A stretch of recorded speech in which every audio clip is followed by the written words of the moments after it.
There we go. Oh, yep. There. That's Spruce Knob that you were just looking at on the map there. Okay.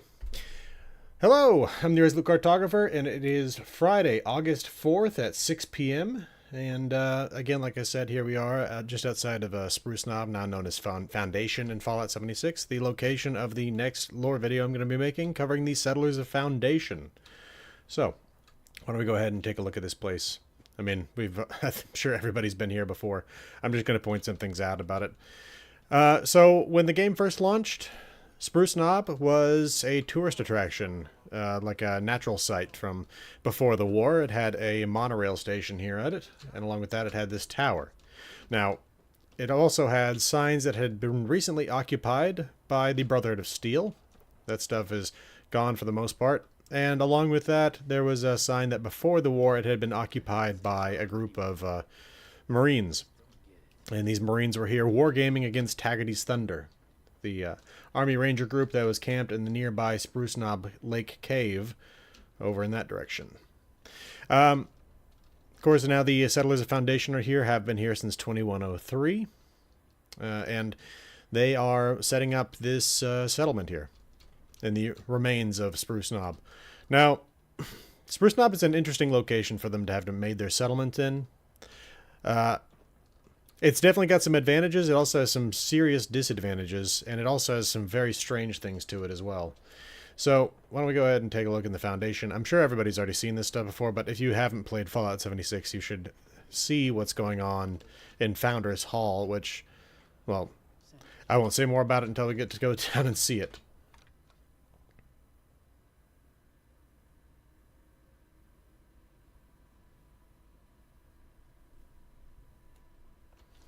There we go. I hope we can set up more settlements like Foundation. Okay. Got friends out there. Oh, wrong way. There we go. Okay. So, the grown trees tell me that this location has been here since before the settlers built Foundation. I mean, I don't know how else you explain a tree like this. So I'm definitely going to have to... I have not checked on this, and I'm definitely going to look for it in the future. I've basically been dealing with the individual stories of the people so far. I haven't really been looking too much at Foundation itself. But I feel like... I don't remember having seen anything about this stuff when I was playing through the main quest. Like, what exactly was going on here at Spruce Knob before the war? Because it looks like some sort of research site that they just happened to have found here beneath Spruce Knob. I don't know how else to explain this. Unless they've developed some way of rapidly growing trees. I mean, it's kind of strange. Again, I'm going to look into it. There may be some stuff here. It's just stuff that I haven't currently yet seen. But Spruce Knob is the highest point in West Virginia in real life. And if we go back outside, there is a little talisman sort of a thing inside the rock that details that as such. In the Fallout universe as well.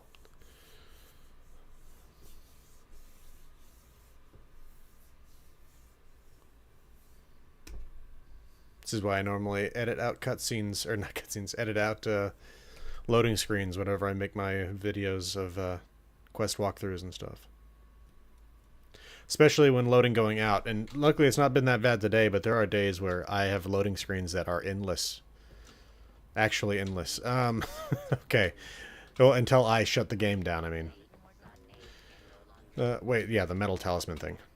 Which I believe is somewhere around here. It's been a little while since I last looked for it. Again, I've been focusing on the stories of the individuals. Not so much Foundation itself. And I may have to find it again for the video. But... I don't know. Maybe I'm misremembering it, because there is this sign here that specifically points to it being the highest point. But I could have sworn I remembered actually seeing a piece of metal, but I could just be misremembering it. It could just be a picture from Google Maps that somebody has uploaded from their trip to Spruce Knob. So I've already detailed the Raiders of the Crater, the Settlers of Foundation being their counterparts in the non-Raider community. Of course, the Raiders of the Crater aren't your typical Raiders as it is. They're much more gruff settlers. They do definitely have their raider tendencies, but yeah, they're not like the Blood Eagles or like the Fanatics. Very different organization, where it's effectively we're looking at basically settlers that also raid on occasion. So, okay, so the interesting thing that the settlers have done is that they've taken advantage of the old monorail system to set up what looks like a series of wind generators. Now, the effectiveness of them seems to not be very good because those turbines aren't spinning much at all. Of course, it could just be that the wind's not blowing too quickly right now, so who knows? Maybe when storms get going, they get a good amount of power out of those things, and maybe they got some battery banks somewhere that I simply haven't seen. Along with that, they have this fusion generator down here. Doesn't look like it's functional anymore. Probably some more stuff down within the foundation of Foundation. Crafting area. Oop. This is one of the entries here. Okay. The other interesting thing is that there is some anti-Foundation graffiti basically on the walls of Foundation, which says that they're not really doing the best job of, like, watch at night. It was interesting armor there. On that. Anyway, coming back this way. Let's go take a look at that. Now it is at the border of their territory, so it's probably fairly easy for someone to slip down in there, but you must leave or die. And they got these Raider sigils all over this, including one for the Gourmands, which I don't really understand. Unless this stuff was intended for the Brotherhood of Steel operation up here. Otherwise, that doesn't really make much sense, but I don't remember this stuff having been here before the Settlers of Foundation showed up. I do have a surveil video. Unfortunately, I don't have a terribly large amount of footage of this location before. Again, other than the surveil video, which, I don't know, I've seen people download higher quality videos off of YouTube. I just have not had luck with that, but I also haven't looked into it too seriously, so I might do so in the future. And see if I can't get higher quality footage. Basically, there are two shots that I've used. I've used one shot twice in a couple of videos that included Spruce Knob, where I basically took the opening shot, where my character is standing out here as I'm detailing the site, and in the background you can see the top of Spruce Knob up there, and so I just start talking about it, and so I've basically clipped out that chunk of the shot and zoomed in on it, and I've used that before to show Spruce Knob as it was before the coming of the Settlers of Foundation. Settlers are an interesting group, very widespread across the eastern seaboard. They even have a few soldiers that arrive in the course of the game that have come down from the north. They ended up walking through the pit at a certain point. I'll, of course, talk more about them when we get to them. They were hanging out temporarily at the, where is it? Ransacked Bunker. I'm glad you like my lore videos. PT Buns.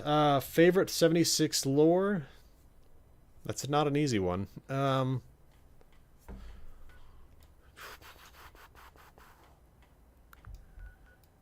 I don't know, because there's a lot of interesting lore in 76. How about instead of that, I go with my favorite weird coincidence, which is in this game launched in 2018. We have a world where the entirety of the population is wiped out by a disease spread by bats.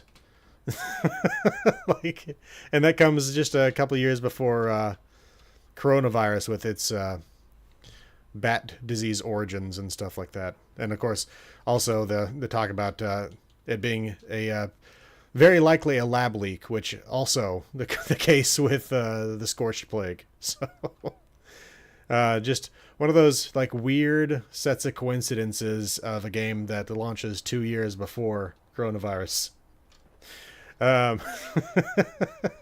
Now, it's like bats are known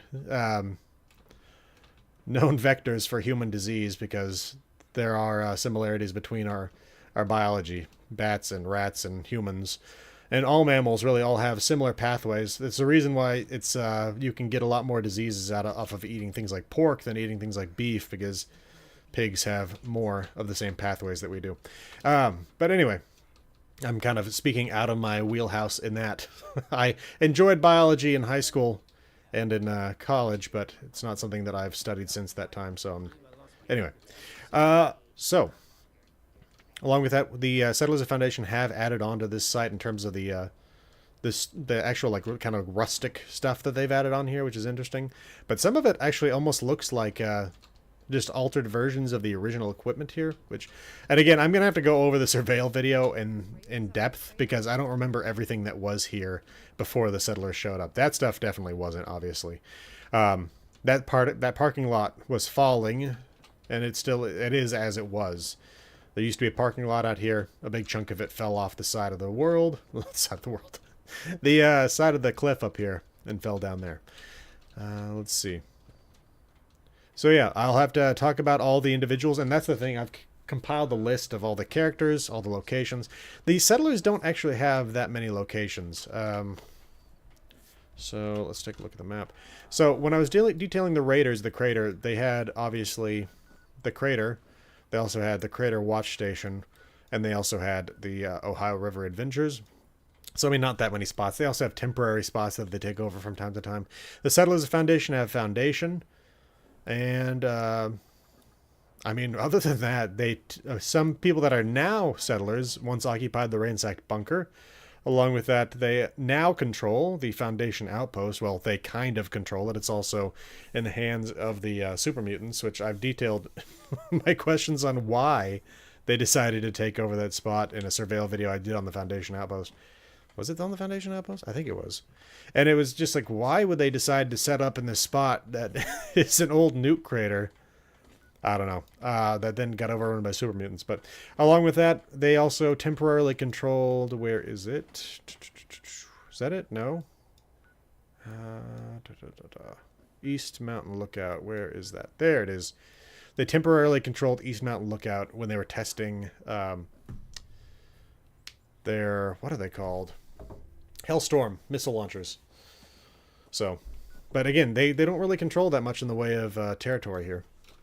Now, they do have an extensive setup here at Foundation, and if you're going to ask which one would you rather live at, Foundation or Crater, definitely Foundation, because Crater is a toxic hellhole. I don't know why they live there as it is. I talked about that in that video. There is no reason to live at Crater other than the fact that it looks cool. Like, you're living in like a bowl of cancer over there. I don't understand it. Up here... Now, the weird thing is, like, my main concern with living in Foundation, like, if someone was saying, hey, like, we found this location called Spruce Knob, highest location, we want to set up an outpost there, I'd be like, okay, well, it's a good defensive position because you're at the highest point, so anybody that's assailing you has to come up the heights, because we're in a world that's mostly past the time of air power, so your people are going to be coming up on foot. Now, that said, you're also going to be dealing with some issues like rough terrain, meaning that it's difficult to grow crops because you don't have that much in the way of flat land. You could do some terracing and things like that, but the other real concern would be water. When you're up this high, you're significantly above the water table for the local region usually, and so that would be a problem. But of course, as I just showed inside of the Founders Hall, there's a water source here.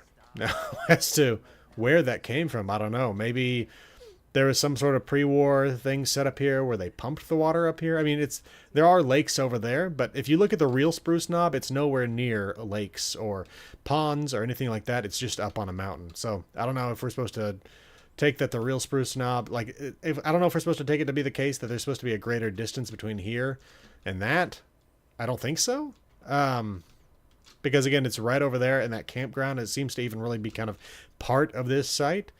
But yeah, the water table, and again, I don't know about the exact geology of the region, but I would assume that the water table is lower than that. But anyway, again, that would be my main concern with setting up a Foundation, is just a lack of water, to where you'd potentially either have to drill an incredibly deep well or have to pump the water up the mountain from some other site. Now, of course, there is actually water being pumped near this area. I mean, it's from here to here. So it's not, you'd be kind of out of the way there, but it's not impossible to pump water up here, but you'd have to build a pipeline to do it. So it's very lucky that the Founders Hall here has such a great water source within it. Other than that, I mean, it's actually a pretty good spot. You've got these vantage points where you can see for miles up here. There's this broken elevator here. It's like, it's a little odd that they haven't done anything with this. I mean, they've got that dish up there, but other than that, there kind of seem to be parts of this that they're ignoring. And I guess a reason for ignoring that elevator is they blocked it up to make sure that people don't try to use it to come up from the outside. And this is technically outside of Foundation here. That's the other weird thing. It's like, where's the gate guard over here? I mean, like, they've got multiple gate guards on the front. But if I was a raider and I was looking at this place, I'd be thinking, okay, so we sneak up through the trees. We come up along this unguarded area that's directly below the walkway so they can't see me. I climb up this little bit of rock right here where I barely even have to jump to get, like, I have to jump. But you barely have to do that. And you come right up here and you can rush, like, 20 people in here before anybody even knows that there's people inside. It's just, why would you not have a gate guard here? Let's see. Or even just have somebody here just watching, you know? Not perhaps the best run outpost. And honestly, when you do the Brotherhood of Steel stuff, maybe they used that one tower where the missile incident happened. I mean, that tower is pretty far out of the way. It's all the way up here. Where was it? I just saw it. It's up by that mine. There it is, right there. So, I mean, we're dealing with a pretty significant distance. But yeah, I don't know. I would think that either you would want to... They don't even have a gate. That's... I just realized that. They don't even have something to seal this thing. At night, even? I don't know. That seems pretty dumb. I will say that the settlers... They don't seem to be... It would be cool to have defense-offense raid events between the factions. That would be pretty cool. I mean, the only real reason that I don't think we've done that is because they've made it entirely possible to be on good terms with both of the factions. I think if they'd made you choose a faction, that would be a more viable option. And it would be a cool thing to kind of have some, like, I don't know how many of y'all played WoW back in the day, but have, like, battlegrounds, or battlefields, I mean, or whatever. I can't remember what they're called anymore, but, like, Warsong Gulch, Alterrock Valley, and do that with these sites, and defend them, and fight it, and all the stuff, capture the flag, and stuff like that. That would be pretty cool, I think. And I don't think that would... I don't think I wanted... Okay. Speaking personally here, because I don't know what you all would think about this stuff. Personally, I don't like doing PvP in Fallout 76. It's one of the reasons I like having my private server. It's not that even PvP is even that big a thing, but for me, Fallout is about the world, not so much about fighting other players. Now, this is a multiplayer version, but I think that the best thing about that is doing co-op stuff with people, not fighting people. But I think that if you were to do specific battleground events where people aren't, like, losing their camps and stuff like that and having to repair their camps and that kind of stuff, I think people would find it to be more fun. Now, that would be closer in terms of what they did with Nuclear Winter, and that one did not do all that well. But I think potentially the problem there is simply the fact that I mean, Nuclear Winter was a battle royale when battle royales were becoming a big thing, so it's kind of like lost in the noise, I would say. And along with that, I would think that most of the people that were coming to play Fallout 76 weren't looking for a battle royale experience. Now, there are definitely people out there that liked Nuclear Winter, that wish that it was still a game mode. I played it a couple times. It wasn't really for me, and from that point on, I just effectively ignored this stuff. I did enjoy when they opened up Vault 51 after they canceled Nuclear Winter so that I could actually go in there and really properly look at all the lore. But even then, some of the lore seems to have been lost from what I've read. At least the vault is not the same as it was before. So I'll just say that. Yeah, they do get pushed around a lot. And honestly, like when you look at what they did during the Brotherhood of Steel stuff, where they bought those Hellfire launchers, and they go up here to... I just lost it again. There it is, East Mountain Lookout. And they... decide to test out these high-powered missile launchers without having, like, just a specific dedicated couple of people that are handling the things, and they all get blown up by this one inexperienced guy. It's just like, what's going on here, guys? I thought you obviously have expertise when it comes to construction and manufacturing and things like that. You'd think that they would think, you know what, maybe we don't have these things handled by the guy that's going to potentially... do this to us. Because, I mean, ugh. Oh, man. But yeah, I'm looking forward to talking more about the Settlers of Foundation in the video. It's going to take some time to put it together. I definitely am going to have to spend a lot more time on it than I did on the past two lore videos, because the past two lore videos are much more self-contained. The Settlers of Foundation, not only am I going to be covering the organization of the Settlers of Foundation, but I'm going to be covering the individuals within it as well. And so I'm going to have to talk about the stories of these people, because it's just like last time when I talk about and last time I mean the Raiders of the Crater, I specifically talked about the individuals here that are operating Ohio River Adventures. I talked about all the people that are living up here at the crater. So I'm going to have to talk about all these people, including people like Penelope Hornwright and stuff. I was considering for a while making Penelope Hornwright her own video, but I feel like it'd be a pretty short video. We do know some things about her from before the war. We know some things about her from shortly after the war, and we now have met her again. So I could say you could maybe make like a 5-minute video on her, but I think that simply giving a basic outline of her life as we know it probably could take no more than a minute or two, and that would suffice to tell the story without going into too much depth, without going into unnecessary depth, I will say. And by unnecessary depth, I would include things that are like in lore that's no longer lore, because it was never actually made, and not even no longer lore, but was never lore. Things that were never put into the game.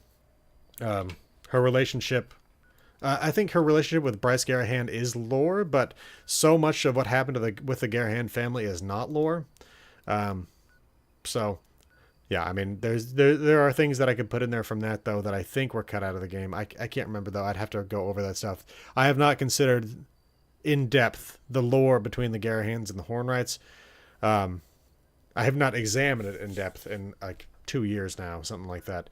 That's the crazy thing, is this game has now been out for almost 5 years, which like, oh man, the time has really flown. And honestly, I don't know about y'all, but I've got such a weird sense of time ever since COVID that, like, I don't know, time just doesn't feel the same anymore. And pre-COVID and post-COVID feel like two completely different worlds. Anyway, though, let's get back up to Foundation.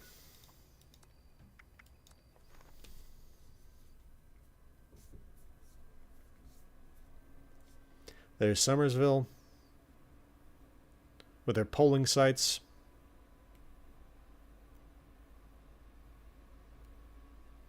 That's another weird thing that has not made it into the game, is the presidential election event. Like, what happened there? You were supposed to be able to gain access to the Enclave Enclave president's office within the White Spring bunker, but nothing ever came of that. I mean, maybe we'll see it at some point in the future when they do like a big Enclave lore drop. That would be my hope. But there was supposed to be, and again, this is cut content, never made it into the game. There's supposed to be a whole event about effectively like becoming president in order to gain access to that Oval Office, and then get the presidential power armor, but nothing ever came of that, or at least nothing has yet come of that. I'm hoping that we do actually see something come of that eventually. That's another thing I just considered here when I was looking at this stuff. You look at all the construction here at Foundation, and it's all made out of these nice, straight, thick pine trunks. It's like, where are they getting those from? Like, there are a few trees out here, right? But you'd assume that they would have cut like all these down in order to build this place. And there are spots where you can see where they've cut trees down, but like, I don't think anywhere near enough to build this. It's also one of those things too where it's like, if you had them cut down a realistic number of trees around this place, they'd probably deforest the mountain. Whereas it wouldn't actually take as much in the real world, because the mountain is much bigger in the real world. But anyway. Locked doors and domes get fleshed out and unlocked eventually.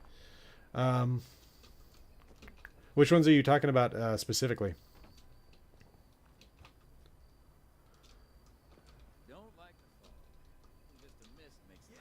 There are several locked doors up at the White Spring that I do hope we get to see unlocked. Oh, the TNT domes is probably what you're talking about there. If that's what you mean, then yeah.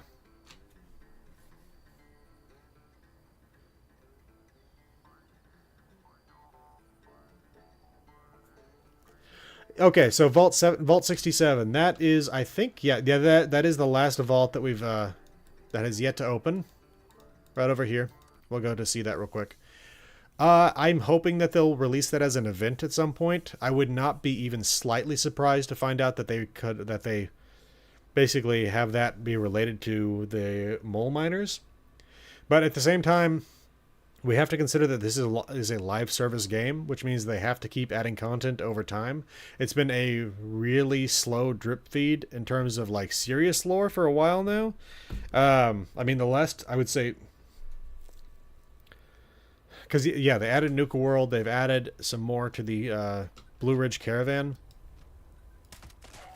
But we haven't gotten anything on any like major factions since the Brotherhood of Steel. But again, I think at some point in the future they're gonna have to release Vault 67 or Vault 63. I mean, but it's one of those things where it's like if they're gonna make this game go on for at even 10 years, they're gonna have to stretch this stuff out. I mean, they already in fairly rapid succession released the content for Vault 94 and Vault 96. Those were closed when the game launched. Those were not part of what we get to see here. Vault 94 until well, it was its own event. They had Vault raids back then, and then Vault 96 was part of the Brotherhood of Steel quest line that opened up. So my guess would be that we're going to end up seeing this at some point in terms of mole miner lore, because it's located here in the Ash Heap, because it's not far from the Garahan estate, and because when we look at the land here around Vault 63, you can see that there's a coal fire going on in the ground. I've talked about this before.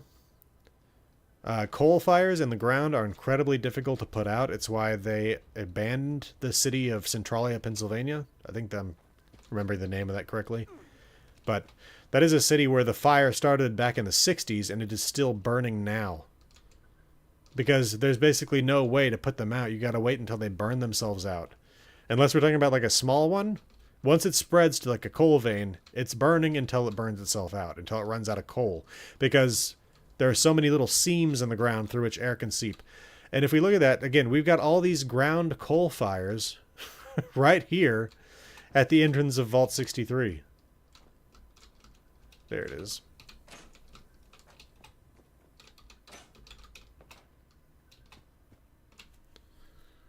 Hey, $2. Okay, good. I was right about TNT domes. Let's see.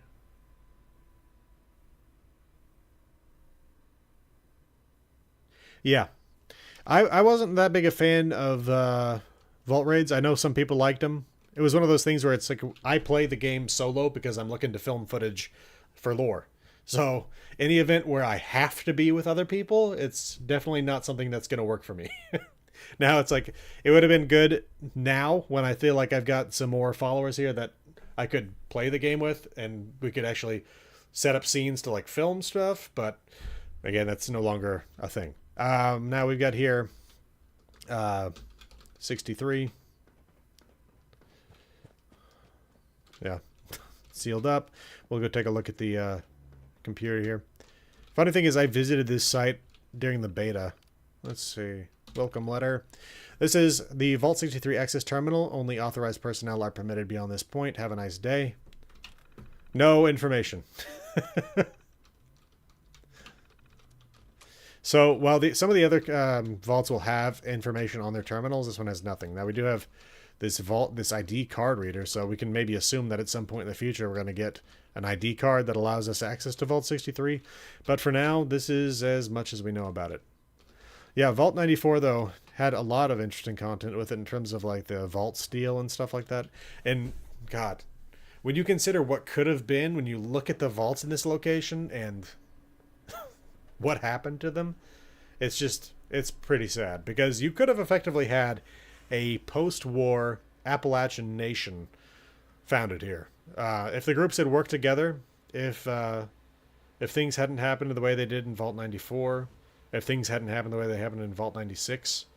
Because if the groups had come together and defeated the Scorched Plague, and let's even go to the point of saying if Eckhart hadn't been the head of the Enclave and they hadn't even had the Scorched Plague, that it could even have been the case that the Enclave was part of the rebuilding process. Because he effectively executed everybody that didn't want to continue the war, which seems to have been a large portion of them. So let's say that that side had actually won out and then had joined in the efforts, and so you had the automated facilities of the Enclave working for them as well. But then you look at the vaults that they had in the region as well. So Vault 96, which had a storage of like vast numbers of animals and embryos and stuff like that they could have raised an entirely new unmutated animal population from. You go up to Vault 94 where they had a seed bank vault where they could have released all these seeds and reforested the wasteland with unmutated foliage. Vault 76 with its stock of the best and the brightest in America. And then, Vault 51 is what it is. Basically combat simulation sort of a thing. But you look at what would have been possible here with the ultrasite buried in the ground, with the automation that was taking place here, with this being basically the heart of the automation movement. And you look at it and it's like, they were almost building the world to be ready for a world with far fewer people in it. Because when it comes right down to it, it's like you lose 3/4 of your population in the nuclear war. That's okay, because guess what? You now can replace them with all these robots that can also even go to do the horrible tasks and like radioactive wastelands and stuff like that you couldn't get yourself into. Now, in the real world, those robots would have had their own problems with those radioactive wastelands. If you've learned about Chernobyl, you know that they tried to use robots to help clear the debris off the rooftop, but the radiation was too much for that even. So it's one of those things where it's like the Fallout universe also has like radiation-proof robots, which, I don't know, maybe they had some other technology that we don't know about there, but anyway. Let's see, what else to talk about with these Settlers of Foundation for the moment?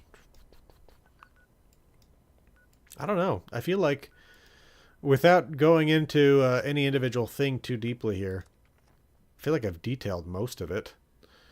I'll talk a little bit about the Motherlode program because that, of course, was important here. But I've talked about the Motherlode before, although I need to redo that video from my understanding. Yeah, that would definitely be the case because when I originally did the video that talked about the Motherlode, it was pre-Wastelanders, pre-use of the Motherlode. It was just the thing that would pop up in Hordenwright Industrial, and then along with that, it would also pop up at the AMS test site. So it's or Hornet testing site. I can't remember. It's been a while since I've done that event. Regardless, though, yeah, we had not used it with the Settlers of Foundation to break into Vault 79. That's the other thing. How did I forget about that? Vault 79, you have the entire United States gold reserve. So you have automation, ultrasite, seed bank, animal bank, gold, and then you also have these basically what could have effectively been a legitimized head of the American government here. If you didn't have Eckhart in control of the Enclave, it could have been a completely different situation had not everything gone wrong. That's kind of the story of Fallout 76 is Murphy's Law. Anything that can go wrong will go wrong.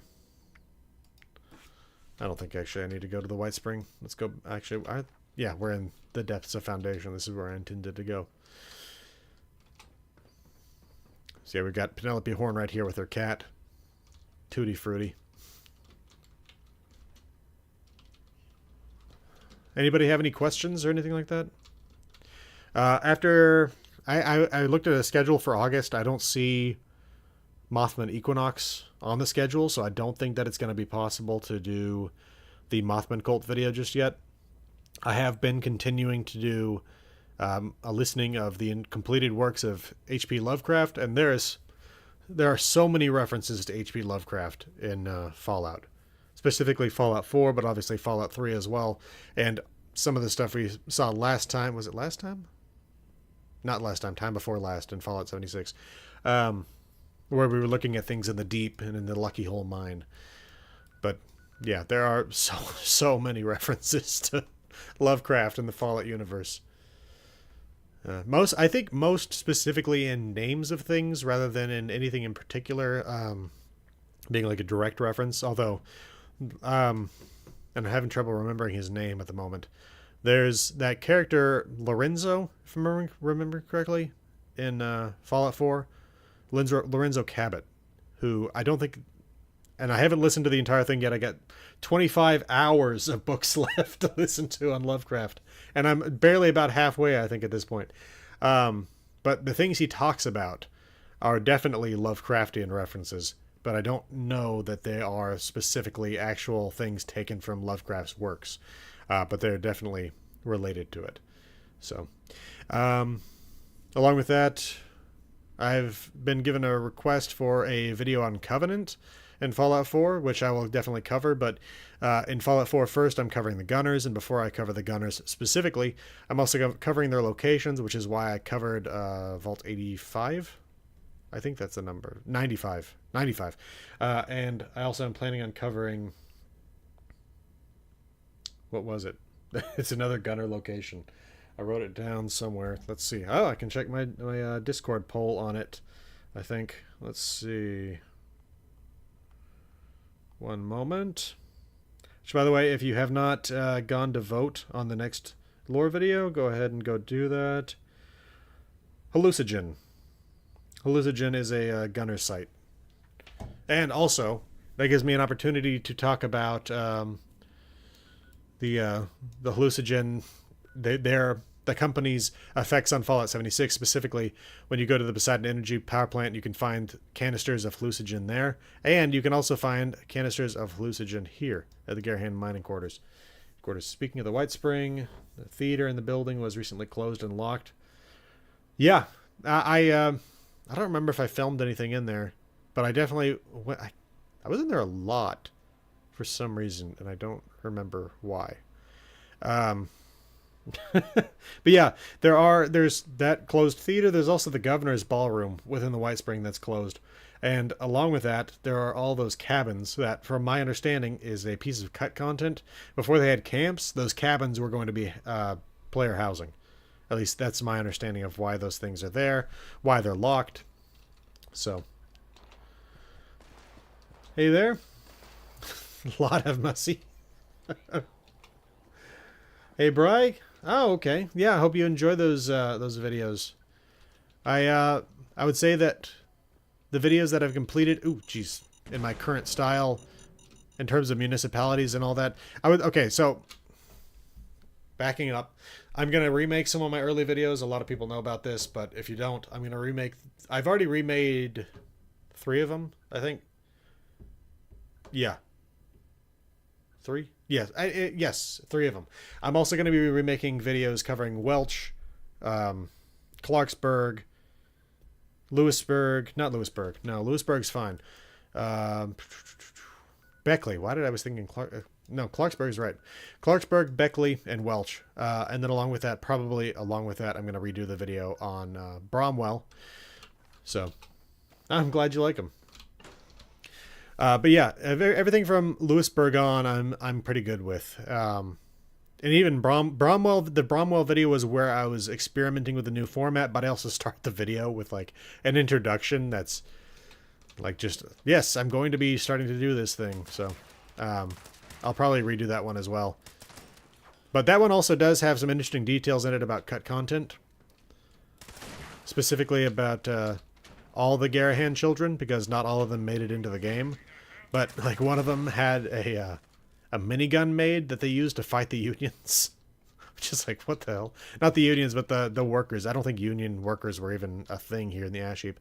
But where is it? Is it in the safe here? Is it in the bathroom?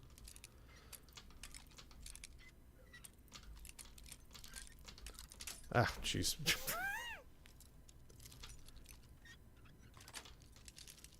There we go. No, is it in here? Bathroom, maybe. I don't remember where it is. If you don't know what I'm talking about the Vivian Garahan talking about the need for... Yeah, there it is. Got an interesting package from Hallucinogen Inc. today. Seems they've caught wind of the mining protests around here and decided to help by sending me a sample of their hallucinogen gas. And an estimate with a full order if I wanted to buy. Which, if you don't know anything about hallucinogen, it's a nasty, nasty, nasty thing. You see it in use within the hallucinogen headquarters. And then along with that, Yeah, we can fast travel from inside because we're playing Fallout 76 right now. We can go right up to the nuclear power plant here, Poseidon Energy Plant VW06, which I've talked about before as an old coal plant that they were converting over to use ultracite. We can see the effects of a riot sparked in part by hallucinogen gas. Let's see. Oh, okay. Okay. Were you the one last week? Because I know you said that you're the the lead developer on Fallout New Egypt. I think is what you called it. Were you the one talking about Memphis, Tennessee last time as being the heart of like an Egypt thing? So they do have strike breakers in Fallout 76. Now they're not specifically Pinkertons. Um, I can't. I've done research on the Pinkertons. I cannot. I feel like they evolved into a different organization over time. Okay, yes, that's you. Yeah, they do have strikebreaker robots, and I believe that those were a little bit of work coordinated between Daniel Hornwright of Hornwright Industrial and Robco, if I remember correctly. At the very least, he talked about working with Robco to create strikebreaker robots so that his daughter wouldn't have to hire strikebreakers, because she seems to have had some level of sympathy, at the very least, for the striking workers.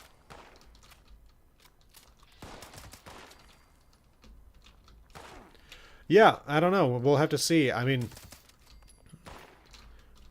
development of 76 has been a little bit slow for my taste, but and I feel like that's the sentiment I've been seeing across the part of Twitter that I follow, in terms of other Fallout 76 creators and players and stuff like that, is that people generally seem to be unsatisfied with the flow rate of content in 76 at the moment. My hope is that potentially after Starfield comes out, that maybe Bethesda will devote some more resources to 76 and we'll see some more stuff out of that. There's also the alternative, which I don't think is going to be the case, but that they would basically start phasing things down, and move things towards closing out 76. And I think if they were ever to do that, they would hopefully, at the very least, release the thing as something where you could play it on your own computer and potentially even do co-op with other people. Again, I don't think that's the plan. I think they've specifically said they're not doing that. But it's one of those things where it's like, I don't know how well Fallout 76 is doing for the company financially. And it's one of those things, too, where it's like you say you're going to do something forever, but at the same time, if you're facing multiple years of losses on a project, is it the case that they're going to keep it going forever, you know? Let's see. But yeah, it'll be interesting to see if we do get some more raid bosses in the future and what they would specifically be. My hope is that we'll see something like... Can you imagine Modus as a raid boss? I think that would be pretty cool. If he turned anti-human and decided to just exterminate humanity from Appalachia. That would be an interesting raid boss, especially because he controls all the robots and all that kind of stuff. So it wouldn't even be the case where it's like he's even so much the boss as he is simply commanding a wave upon wave of robots that are coming at you. So yeah, Double 11, they've got new people working on that stuff. Yeah, and they would definitely need to make 76 work with modded servers. But oh, right, hallucinogen. I think you can see some of the canisters in the back of this APC. Nope, not this APC. Is it this one? Where is it? It's one of these APCs. There it is. Hallucinogen gas container. Yeah. And you can also find notes from people. Is it a terminal even? I feel like there's a terminal, which is kind of funny. So many mines. Yeah, it's a terminal and a campsite. Protest camp terminal. Let's see. Renee, the gas does, Renee. It's doing something to everyone. I can feel it. It's like adrenaline is pumping into my body and it won't stop. I just saw Cindy and Foster leap onto a soldier and tear his face in half. I'm so sorry, Renee. I have to stop whatever it is this gas is doing to me. I hope you're safe in there. I love you, Jacob. So yeah, they decided to gas the crowd out here, and they turned basically, it turned into a zombie movie, effectively. That stuff is no joke. Let's see. What else, though? Because I feel like I've kind of reached the end of talking about Settlers of Foundation, and we moved on to other things entirely. No, we definitely had, because I was talking about Fallout 4 covering Hallucinogen, then covering the Gunners specifically, and then Covenant after that. Of course, I don't know when if Fallout 4 is going to be the next thing that's covered. Obviously, 76 with Settlers of Foundation, followed by whichever one wins the next poll. Which currently Hallucinogen is in the lead right now with 2 votes. Go vote on that if you haven't. I mean, if you have a preference, obviously, I'm not going to say vote for something just because there's a poll there. But currently it's between the Fallout 3 Metro System, Nipton in Fallout New Vegas, and Hallucinogen in Fallout 4, which that Metro video is going to be a lot of work. Not even just because of the sheer volume of exploration that's going to have to be done there, but because of the maps I plan to draw of the Metro system, which takes time. So, luckily I can draw on some foundation with the Metro system because they actually have maps in the game. Like, that's been one of my main frustrations with Fallout 76, is the complete lack of a local map. The local map's never been good in Fallout. I'll just say that. It's never been a good thing in Fallout 3 or 4 or New Vegas. But at the very least, it still existed. Now, I mean, you don't even have... it's just like this, obviously. But you don't have a local map at all. Oh, well, I appreciate that. Speaking of Patreon, I am actually planning on opening up channel memberships as well. And I think I've also actually activated super thanks and stuff like that. And again, none of this stuff I'm expecting anybody to give any money to. But it's one of those things where if you do, it really does help me out. Because at some point I'm going to have to buy a new computer. I had it fail completely a couple of weeks ago, maybe 3 weeks ago at this point. Got a blue screen of death, and like it would not restart properly for a good half hour. Which is kind of terrifying when you consider that, like, I do all this stuff on this computer. And so it's one of those things where the money that goes towards that stuff that you all give does go towards things like that. Like right now, I pay for my video editing software, my photo editing software, my Fallout First membership. That kind of stuff all comes out of the money I get from Patreon. And of course, some of what bought this computer back in 2020 was patron donations on Patreon. So anybody that can give something, I do appreciate it, and I understand completely if you can't. I mean, it's the economics of things aren't great right now with inflation being the way it is. Stuff's not cheap. Gas prices going back up again, so I understand completely if you can't. But again, I really do appreciate it if you can. Broken bridge at Point Pleasant to connect the land masses to the west. There is an invisible wall there, although I don't remember having explored it before. And part of the reason I didn't really explore it properly before is because I didn't have this before, the ability to jump like this with Fallout Worlds. I don't know if they're going to put anything over there. I think it'd be pretty cool if they did. Now, as specifically as to what they would put over there, I don't know. And they would obviously have to expand the map in order to do that. Or create a second map. I don't know. But I mean, we're talking about Ohio over here, and who knows what they might want to put over there. In the real world, I don't think there's too much going on over here, but they of course could do whatever they want. Because I mean, it's not like even this. I created a full video on how scrambled the map of Appalachia is, so it's one of those things where it in no way really mirrors the real world. So they could be like, oh yeah, right across the river from Point Pleasant. That's Cincinnati there. Yeah, it's like, no, not even close. But yeah, again, they can do whatever they want there because of how jumbled this map is, which is, it's kind of weird. I mean, I understand they did it so they could create these like distinct regions and stuff like that. Like, there is not a single mountain ridge in West Virginia. If you're not aware, there are multiple ridges of mountains, in spite of the fact that the Savage Divide is this one ridge.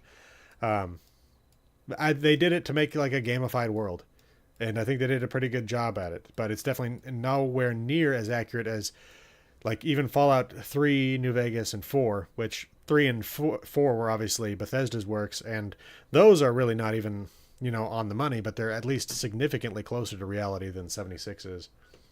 So yeah, it'll be interesting to see if they do anything with Ohio.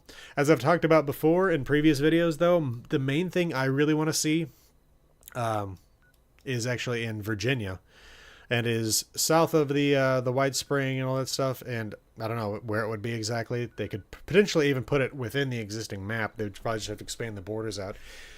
Mount Weather. Mount Weather being one of the major nuclear fallout bunkers that exists in the real world, in the same way that the bunker at the White Spring, or the Greenbrier as it's really known, exists, and that the bunker at Raven Rock exists. And Mount Weather is still in use. And so is Raven Rock, to my understanding. I think Raven Rock is like the underground Pentagon, is the way that I've heard it.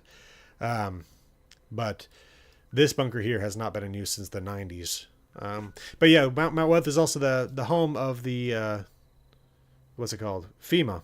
And the National Emergency Alert Broadcast System. So it's something where, like I've talked about this with the Brotherhood of Steel, if Night Shin really wants to contact the West Coast, what better spot is there locally to do that than Mount Weather, where he's got access to a broadcast system that was literally meant to cover the entire country in the event of an emergency. Oh, I did not hear that Pennsylvania was the original pitch. Pennsylvania's in Fallout 3 because Raven Rock is in Pennsylvania. That's interesting, though. I mean, in Appalachia does extend into Pennsylvania, although I think most people connect West Virginia and Kentucky to Appalachia more so than Pennsylvania. Even though, again, the Appalachians extend all the way from Georgia and Alabama all the way up to New York. And if you really want to get into it, it's the same mountain chain that is in Scotland as well, which is one of those really interesting historical things where it's like so many Scots-Irish people that were, living in the mountains in Scotland and stuff like that. That would be the Scots, not the Scots-Irish, but the Scots living in those mountains came over here and they settled in the same mountain chain. Now, it's been separated by the Atlantic for hundreds of millions of years, but they were at one point a continuous band of mountains. So yeah. So Pennsylvania would have made sense, but again, it also, I think the general public would associate West Virginia and Kentucky more so with Appalachia than Pennsylvania. Yeah, and it's one of those things where it's like it's always difficult to tell where the separation line between North and South is, because like West Virginia, it was part of Virginia, so technically, yeah, it was in the South originally, but then having separated from the South when the South separated from the country, and then becoming an official state in 1863, that is, like, I don't know. But yeah, it definitely has a more southern culture than the states to like Ohio, for example. But I think part of that is also simply the fact that you get a whole bunch of folks that moved up to West Virginia to work in the mines. Like, I think I remember reading that Welch had one of the most diverse populations in the state, because we're talking about people from all over the world and all over the United States coming in there. And so you had like Italians, I think, was one of the populations that was there. You've got like the Poles, you've got Czechs, I think. You had, again, blacks from the South. So it wasn't just like hill folk living around Welch. It was everybody was living around Welch to work in the coal mines there. Of course, that was before Welch fell on the hard times that it has in the modern day, as the coal industry has effectively, well, it's dying, but it's definitely not dead. And along with that, the number of workers required has severely, dramatically reduced to where you simply don't need as many people that produced far in excess the amount of coal that they were able to produce with far more workers. So let's see. Anything else? Anybody have any other questions they have? Any recommendations, requests for lore videos? I will say that I was a little bit disappointed with how poorly the Grey Ditch video did. Like, it's at less than half the views of a typical video, and I don't really know why that is. I don't know if people just didn't want to see a video on Fallout 3 content, but the Megaton video did fairly well. Texas-Mexico border town would be interesting. Yeah, and I've talked about I would love to see a Fallout in Texas, just because there's plenty of creatures here that you find in Central America as well, so you got some kind of crazy stuff you could put in there, like armadillos, for example. I'm definitely going to be doing a lot of videos on Starfield, so that, of course, launches in September. I'm glad you liked the Grey Ditch video. But yeah, I'm going to definitely be covering Starfield, so I'm going to try to bank a Fallout video to basically release in the midst of that stuff so that I can continue to cover Starfield, but while also still releasing Fallout content. Yeah, I think that would be interesting to see as well. And I don't know if these comments show up properly after the video launches, so I'll read this one out. Not saying it's a good idea, but one way I'd like to see them add more to 76 would be VR simulation pods for the what-if scenarios and programs, similar to 3's Operation Anchorage DLC. I think that would be interesting as well.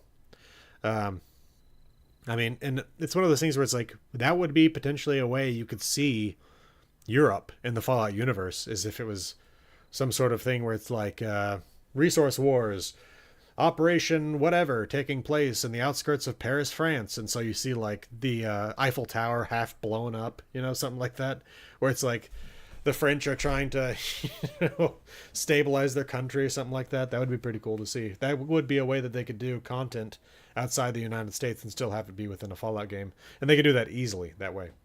But yeah, the going back to the Grey Ditch video, yeah, I will say that I noticed one weird thing about the Grey Ditch video, and I don't like to ever justify something not doing well by blaming the algorithm for things, but I will say that I checked my channel from a while using a VPN and not logged in on anything, so it's basically no way that it thinks that it's me looking at my own video.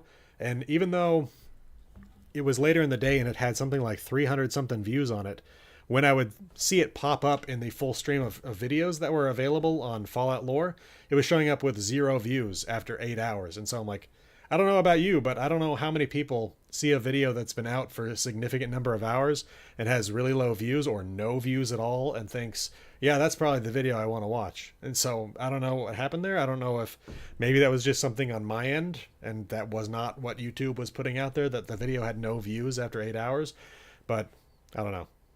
And again, I'm not going to try to blame the algorithm for the video not doing well. I think it's potentially just the case that people weren't looking to see a Grey Ditch lore video. But I don't know. I thought I had some interesting information in that, especially about giant arthropods and stuff like that. So anyway, any other requests, suggestions, stuff like that? And back to Starfield for a second there. I'm definitely going to cover that. I've applied for a key, but I still haven't heard anything. I don't know if other people are going to I have already gotten their free key from Bethesda, and even if they're just not telling people that aren't getting them, or if they just haven't gotten to the point of giving them out. I'm going to play it regardless, but it would be lovely if Bethesda would actually gift me that so that I wouldn't have to pay for it myself in order to cover their content. Yeah, it's possible that people just don't like Fallout 3 as much. I think that up until 76, 3 had the best atmosphere for the game. Because I mean, when I was filming for Grey Ditch, I was walking around in the wasteland outside Grey Ditch, and I'm just like, there is nobody here. This feels like a post-apocalypse. Now, I will say that I think that 200 something years after the bombs, there should be more there than there is. But at the same time, like, it still feels like the post-apocalypse out there. I don't know exactly how I'm going to cover Starfield. I think basically the way I'm going to start it out is by just filming myself playing it and releasing that. But because I've talked about this before, the problem is like I can't do a surveil video where I'm like, hey, go to Planet Zebulon and you'll find this outpost here of these raiders, because they do the what's it called? Procedural generated content, and so it's like this planet could have that on it, you know. So it's going to be difficult to say like, yeah, you can go here and get that. But I can definitely say like, look at this planet. I found a crap load of copper here. Go there if you want copper. I think that at the very least I'll be able to say. Hey, Edwin, good to see you. And again, like I've showed off before. Whoa, I love when you leave the map after it's changed from night to day and you kind of get a flash. I'm still using the gun you gave me, so I appreciate that. Yeah, it'd be nice if they would expand it into neighboring states. I mean, and it could even be the case where they don't even have it on the same map. They could do it to where it's like, oh, you cross this bridge? You're in Ohio now. And look at this. You've got an entirely new map to explore. And it could basically, you could switch between the maps, you know? Yeah, that would definitely be the thing, because it would definitely take a lot to build another state's map. But they could even do it in stages to where they could... Yeah, Kentucky. You could have it to where you end up walking down the road down here and end up in Kentucky. And they could do something where it's like they do it in stages where you see the full rectangular map and they don't release the entire thing all at once. They put an invisible wall in, which I hate invisible walls, but I'd be willing to deal with it if it was like, here, you now get access to this section. Next patch, we open up this section here where there's this strange wolf creature that's attacking people or something. I don't know. But I feel like that would be a really interesting thing to do there. I would hope that they would do something like that in the future. All right, let's get close to wrapping things up here. Anybody have any more comments, suggestions, requests, things like that? Yeah, no, it doesn't have to be the size of West Virginia even. I mean, they could add DC content as well. They could make it so that you could just, I don't know, you could even take a vertibird over there and just see what the place looks like right now, you know? Because it's going to be a hellhole. But if you go in there when you're wearing like a full suit or something like that of hazmat gear, you could go in there and check out the sites, see what's going on. The place is going to be overrun with feral ghouls, but it would still be really interesting to see. Especially because they could remake old sites in the current engine, and you could see like Great Itch, for example, at the time.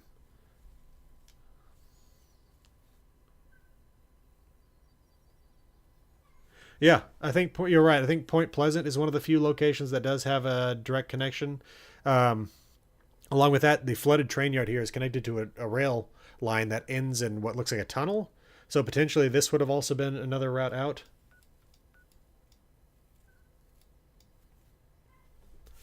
Another video, let's think about a good video would be on Mama Dolces and Fallout 3. Yeah, I could cover that one as well. I could cover Mama Dolces in general because I talked about them a little bit in the Morgantown video, but I could definitely do that, and I could do the one on the Mama Dolces in DC and talk about that. The interesting thing is that I don't think that we saw... Well, okay, there's the Yangtze sub in Fallout 4, but... Other than that, I'm racking my brain here, and I admit that my mind on Fallout 4's Chinese stuff is not that fresh, other than the stuff that I just covered in Natick. But that obviously wasn't Chinese government or Chinese spies or anything like that. And there's obviously the Chinese spy in Point Lookout. I could do a video just generally covering the Chinese efforts that we've seen so far, at least in the 3D Fallout games. I could do something like that. I'll write that down. So we got Mama Dolces in 76. We've also got the Deep in Fallout 3. We've got what's going on at Point Lookout. We've got the Mama Dolces there as well. Then in Fallout 4, you get the Yangtze sub. So I mean, there's definitely stuff that I could cover in those games. New Vegas have anything in that? I can't think of any Chinese spies in New Vegas. Other than the Chinese stealth suits that you can find within the Hoover Dam. That's the only thing I can think of. And that's potentially a reference to a piece of cut lore from a cut game, Van Buren. Thank you, Edwin. I appreciate that. I'm glad you're enjoying the content, and I've been enjoying watching my channel grow as well. Yeah, adding new maps, I think would be a good way to do things. They could expand south and east into Virginia. They could do a little bit in Maryland. They're adding Atlantic City. Obviously, they're doing the expedition there. Although I will say I would much prefer a wasteland that we could just walk into, that we didn't have to fly on a vertibird to get into. Shanghai Sally, but she's not actually a spy. Shanghai Sally was touched on in Point Lookout. I'll have to look into that. I don't remember that. Because Shanghai Sally was actually... One second. Shanghai Sally, Point Lookout. Because we learn in Berkeley Springs that Shanghai Sally was actually... It's not in Berkeley Springs that we learn it. It's actually in the Grafton Pawn Shop. But we learn that Shanghai Sally was actually an American service woman. Is that the way to put it? Serviceman? I don't know. Where she stole a bunch of gold from Vault 79 and fled across the country. And the way that the government covered up the fact that they had the entire gold reserves in Vault 79 was saying, "Oh, this is a spy. We gotta track her down and get her." And so they ended up blowing up her motorboat in Galveston Harbor. Pretty crazy story there. Had a gunfight at the Tops Casino in Vegas. So they got to cover multiple sites there in the Fallout universe in that story. All right. Last couple comments or anything like that? We've now been here a little over an hour. Got to shut things down to spend some time with the wife. So.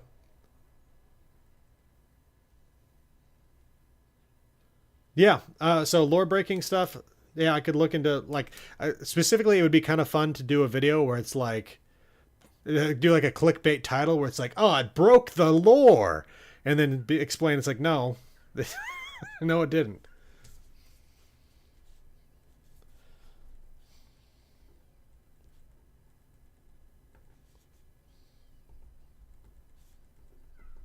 That's a good suggestion. Thank you. All right. I think that'll probably do it. Good to see y'all again. Glad I could spend some time with y'all and talk to y'all. And I will see everybody next week. Do not expect the Settlers of Foundation lore video on Monday.